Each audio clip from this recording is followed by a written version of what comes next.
Información precisa, completa, veraz, objetiva e independiente. Directo a tu pantalla. Voz de América en RCR 750. Militarmente a Taiwán si China decide invadir. A escasos días de la Cumbre de las Américas, la primera dama Jill Biden cierra en Costa Rica su gira latinoamericana. Además, migrantes en la frontera buscan cómo pedir asilo en Estados Unidos pese al fallo judicial que extiende la vigencia del título 42. Y la propuesta del gobernador de Texas para poner fin al acceso de los indocumentados a la educación.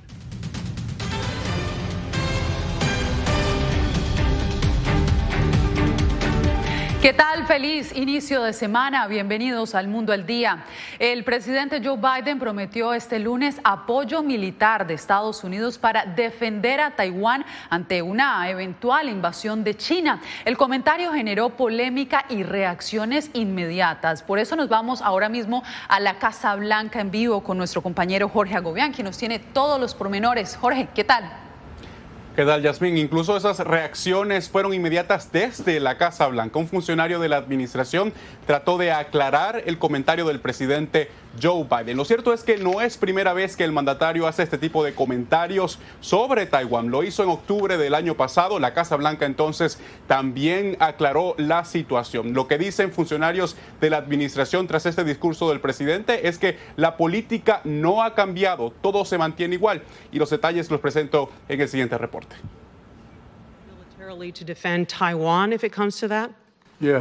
La afirmación del presidente Biden es una de las declaraciones más contundentes de apoyo a Taiwán en décadas, aunque no es la primera vez que lo hace. El mandatario aseguró que Estados Unidos está comprometido a involucrarse militarmente si China invadiera a Taiwán. Apoyamos firmemente a Japón y a otras naciones para que eso no suceda. Mi expectativa es que no sucederá, no se intentará. Y mi expectativa es que mucho depende de qué tan fuerte el mundo deje en claro que ese tipo de acción resultará en la desaprobación a largo plazo por parte del resto de la comunidad. Biden habló en esos términos durante una conferencia de prensa en Tokio, tras reunirse con el primer ministro de Japón. Lo hizo haciendo un paralelismo con la actual invasión rusa a Ucrania. Su declaración tuvo una reacción inmediata de China, que mostró oposición contundente. Taiwán es una parte inalienable del territorio de China. La cuestión de Taiwán es puramente un asunto interno de China, que no admite interferencias externas. No hay lugar para compromisos o concesiones cuando se trata de los intereses centrales de China de soberanía nacional e integridad territorial. La Casa Blanca intentó despejar la avalancha de reacciones que desató el comentario. Un funcionario comentó en condición de anonimato que Estados Unidos mantiene lo acordado en su política una sola China, según la cual Washington mantiene relaciones diplomáticas formales solamente con Beijing. Durante décadas, Estados Unidos no ha aclarado cómo respondería ante una posible invasión china a Taiwán. Líderes regionales han mostrado preocupación por la ventaja militar de Pekín, sobre todo tras la agresión rusa a Ucrania. La administración Biden también decía que cuando el mandatario se refería a apoyar militarmente a Taiwán si existiera una invasión china, se refiere a darle los medios a ese país para que pueda defenderse por sí solo, algo parecido a lo que ocurre en Ucrania. Yasmín. Era Jorge Agobián reportando desde la Casa Blanca. Gracias, Jorge.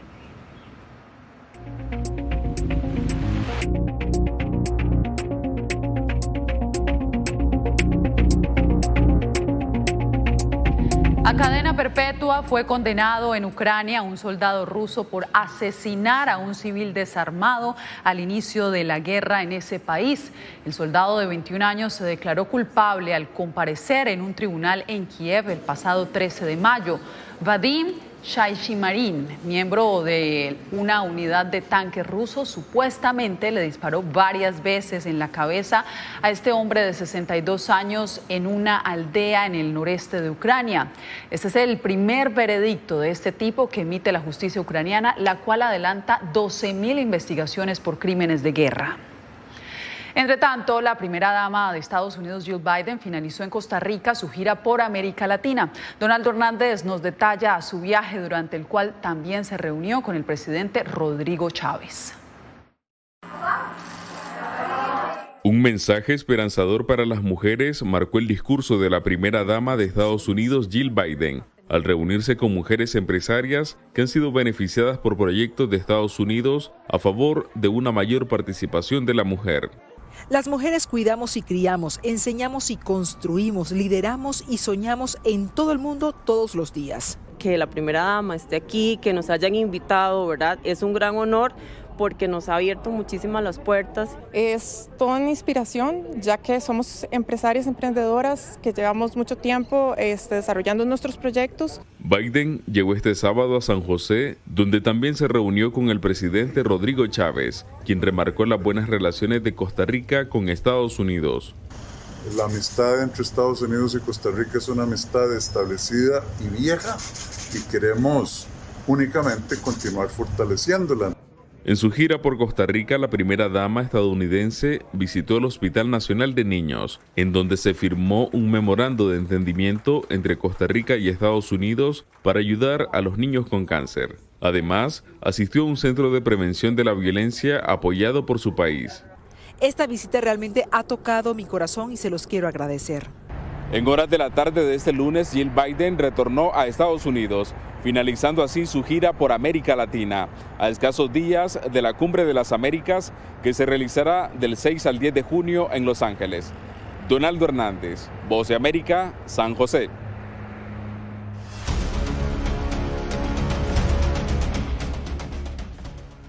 Por primera vez en la historia, el mundo registra más de 100 millones de personas desplazadas. En su más reciente informe, la Agencia de la ONU para los Refugiados, ACNUR, atribuyó los desplazamientos a los conflictos, las violaciones a los derechos humanos y las persecuciones, lo cual ha sido exacerbado por la guerra en Ucrania y otros conflictos. El alto comisionado de la ONU para los Refugiados, Filippo Grandi, afirmó que la alarmante cifra debe despertar conciencias para emprender más acciones que promuevan la paz y aborden las causas del desplazamiento forzado. Y los cruces irregulares en la frontera estadounidense no se detienen, esto pese a el fallo judicial que extendió la vigencia del título 42. Veamos la historia que nos preparó Celia Mendoza. Bajo el intenso sol de Ciudad Juárez, México. Voy a hacer la cruzar. Esta familia haitiana espera la oportunidad de cruzar la frontera y entregarse a la patrulla fronteriza de Estados Unidos en El Paso, Texas, tras la decisión del juez federal de Luisiana, Robert Summerhays, de extender la vigencia del título 42 más allá del 23 de mayo. Porque aquí es peligroso. Por eso. Explicó a La Voz de América esta mujer de 29 años, quien dijo haber observado cómo varias personas evadieron a los uniformados de la Guardia Nacional, desplegados a lo largo de la frontera para evitar el paso de migrantes en esta zona urbana, así como en áreas más remotas. Hoy tenemos varios autobuses que se dirigen al aeropuerto para llevarlos a vuelos de remoción y continuamos trabajando las 24 horas del día. Al mantenerse el título 42, puertos de entrada donde usualmente los migrantes tienen la posibilidad de pedir asilo en los Estados Unidos quedan cerrados hasta que se dé una nueva decisión. Grupos que defienden los derechos de los migrantes aseguran que esta situación puede llevar a que ellos se sientan obligados a utilizar los servicios de traficantes de personas, quienes en ocasiones los ponen en peligro cruzando por zonas como esta, con la promesa de llegar a los Estados Unidos.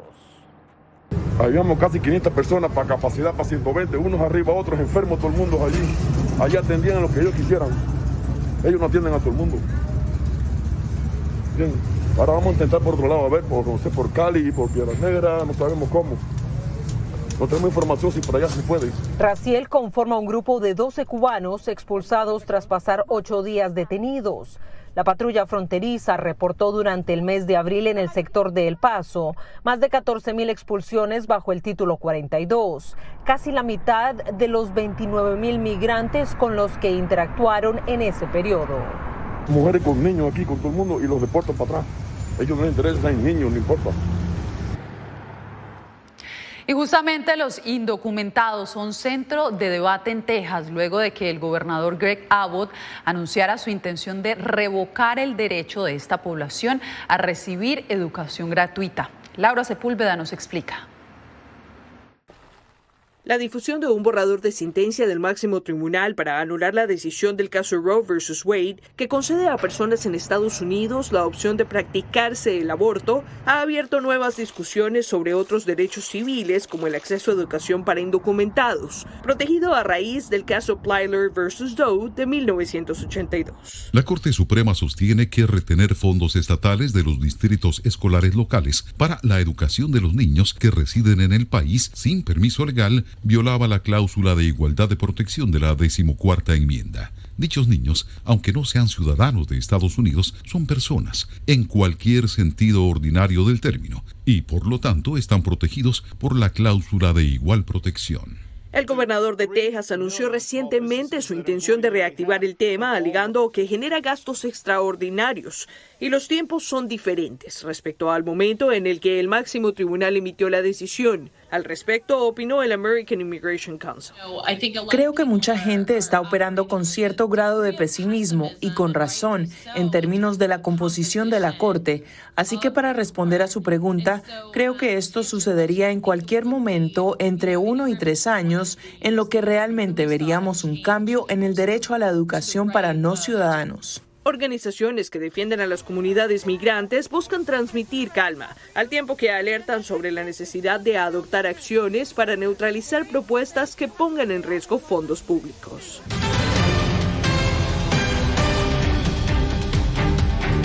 Más naciones registran casos de viruela del mono. En Estados Unidos, el presidente Joe Biden dijo que todos debemos preocuparnos por este virus, mientras que los expertos en salud ahora recomiendan a personas vulnerables abstenerse de viajar. Diva Lizette Cash nos informa.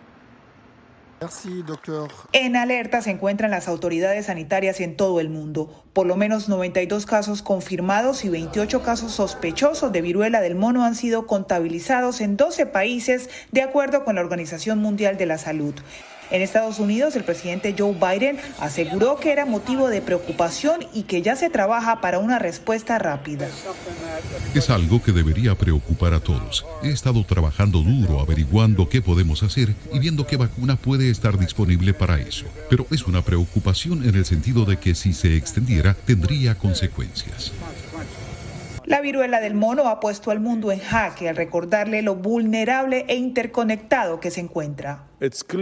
Está claro que el mundo no estaba ni sigue estando preparado para una pandemia. Mientras tanto, el especialista de enfermedades infecciosas, Leopoldo Córdoba, recomienda restringir los viajes a personas en tratamientos inmunológicos y oncológicos con VIH, problemas de desnutrición y otras dolencias que vulneren el sistema inmunológico. También estas personas, por tener esa limitación por su sistema inmunológico que está fallándole, no está en óptimas condiciones, pudieran tener formas más graves de la enfermedad. Entonces, lo que debemos tratar de hacer es evitar el contagio a la población general, por una parte, pero a las personas susceptibles y a estas personas que corren riesgo por su condición inmunológica. Diva Lizette Cash, Voz de América, Washington.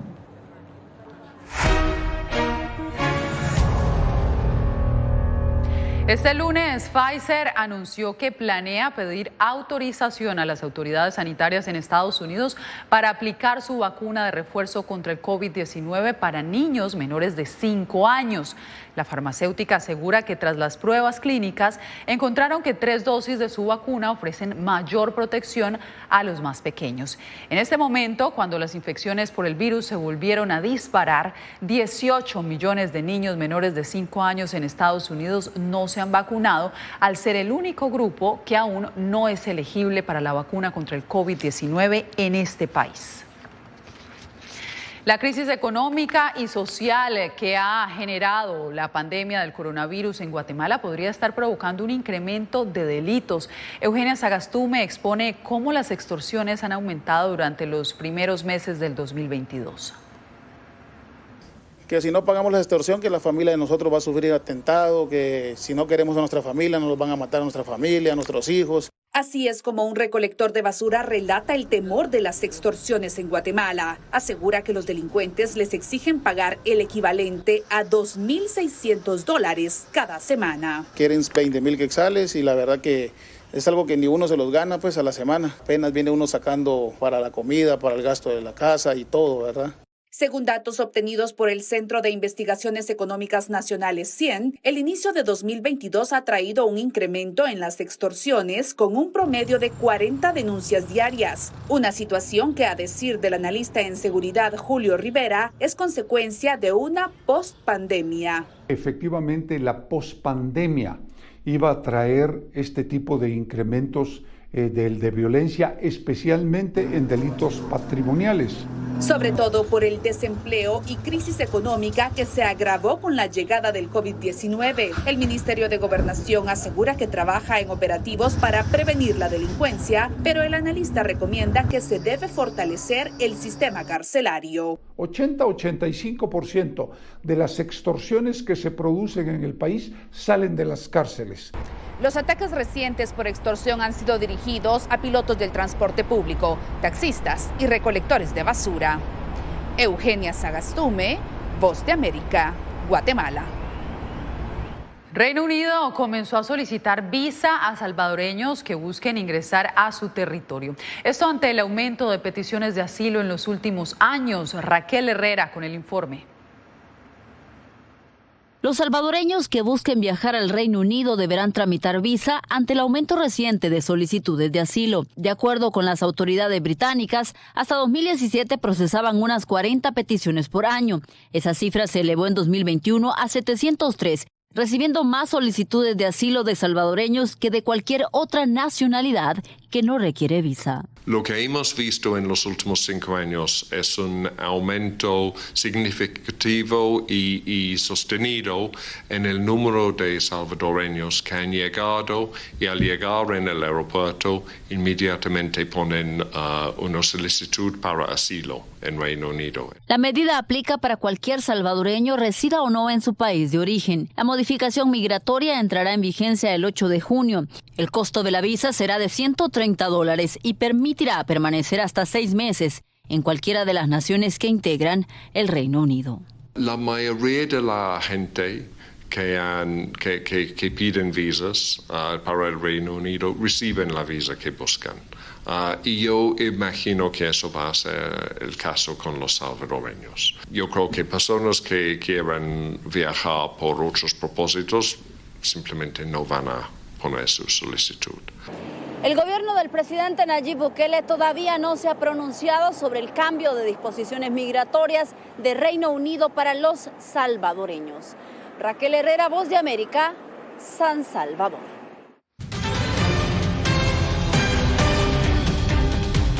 En Colombia, el candidato presidencial Gustavo Petro denunció que el gobierno de Iván Duque busca suspender los comicios presidenciales del 29 de mayo. Las autoridades respondieron. El martes tienen pensado darle un golpe a las elecciones del próximo domingo 29 de mayo. Tienen pensado suspender las elecciones. Desde una plaza pública en la ciudad de Barranquilla, así denunció el candidato Gustavo Petro un supuesto plan del gobierno para suspender las elecciones en Colombia. La denuncia fue rechazada por el mismo presidente Iván Duque. Aquí a nadie le puede pasar por la cabeza que se van a suspender las elecciones o que se van a dar golpes de Estado. Así que aquí con toda claridad tenemos una democracia vibrante, unas elecciones donde todo el pueblo colombiano tiene que salir a votar y a votar bien. Los colombianos que se encuentran en el exterior comenzaron a votar este lunes entre los 6 aspirantes a ocupar la Casa de Nariño. Están habilitados 972.764 colombianos en el exterior para votar en 67 países, en las oficinas consulares, a través de 250 puestos de votación y 1.343 mesas. En el territorio colombiano podrán ejercer su derecho al voto un poco más de 39 millones de personas. Tenemos una democracia que funciona porque tenemos un gobierno que es totalmente garante de este derecho de los ciudadanos. El candidato Federico Gutiérrez acusó a su rival Gustavo Petro de poner en riesgo la democracia con sus denuncias. Jair Díaz, Voz de América, Bogotá. Y en más noticias, al igual que muchos países, Ecuador también enfrenta una acelerada inflación. Si bien el país andino tiene su economía dolarizada, cada vez es menos lo que se puede comprar con la misma cantidad de dinero. Todos los días uno se sale a comprar algo y es más caro. Rosa Espín, una ama de casa quiteña, reconoce que cada vez es menos lo que le alcanza para comprar cuando va al mercado. Si bien advierte que hay un aumento de precios en casi todo, hay productos como el aceite, la leche y el pan que le afectan más porque se consumen a diario. Definitivamente sí, porque, solo es un pretexto, porque ahora todo le están atribuyendo a que es que como están en la guerra, es que por el petróleo. Desde hace algunos meses, los ecuatorianos advierten ese incremento de precios. Según el Instituto Nacional de Estadística y Censos, entre enero y abril la inflación acumulada se ubicó en 1,67%. Ese porcentaje casi iguala al que se alcanzó entre enero y diciembre de 2021, 1,94%. Y es en el tema de alimentos donde la inflación más golpea, especialmente a las clases populares, explica David Vera, exdirector del Instituto Nacional de Estadística y Censos. Hay estudios que dicen que en los estratos altos los alimentos representan el 10% del consumo de los hogares, pero en los estratos medios, bajos, hacia abajo, representa el 40%, y en los estratos que están bajo la línea de pobreza el 50% más. Afirma que el aumento de precios no solo se está volviendo un problema macroeconómico, sino también social. El factor externo evidentemente golpea y golpea duro. Está golpeando no solo en el Ecuador, sino en muchísimos países. Ecuador es el segundo país con la inflación más baja de América Latina después de Bolivia. En la otra orilla se ubican Venezuela y Argentina. Néstor Aguilera, Voz de América, Quito.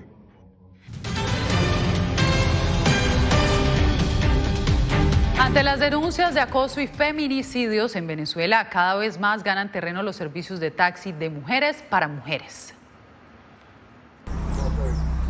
Aunque María Fernanda nunca ha vivido un incidente de violencia, es cautelosa al tomar un taxi. Por ello, utiliza un servicio de traslados exclusivo para mujeres. Por todas las cosas que he leído en Twitter y en las distintas redes sociales de acosos o de comentarios un poco incómodos para las mujeres de parte de los hombres. Y cuando me monto en los taxis con mujeres, siento que me está llevando mi mamá.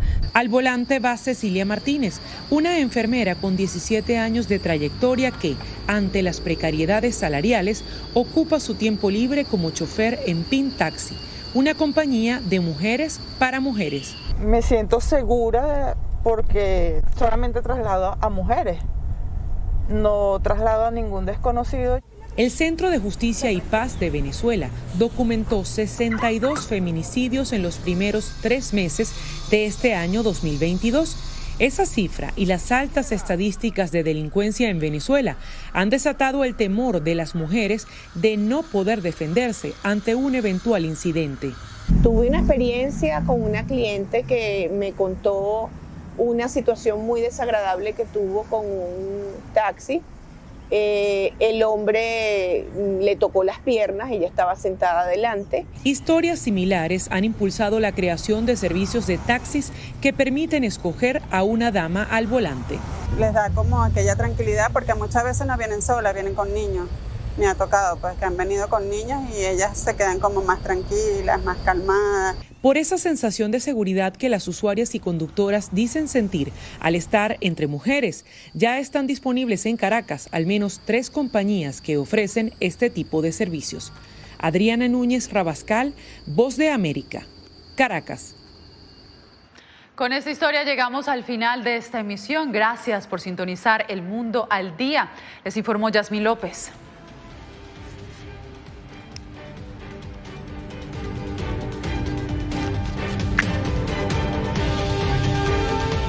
Radio Caracas Radio presentó Voz de América.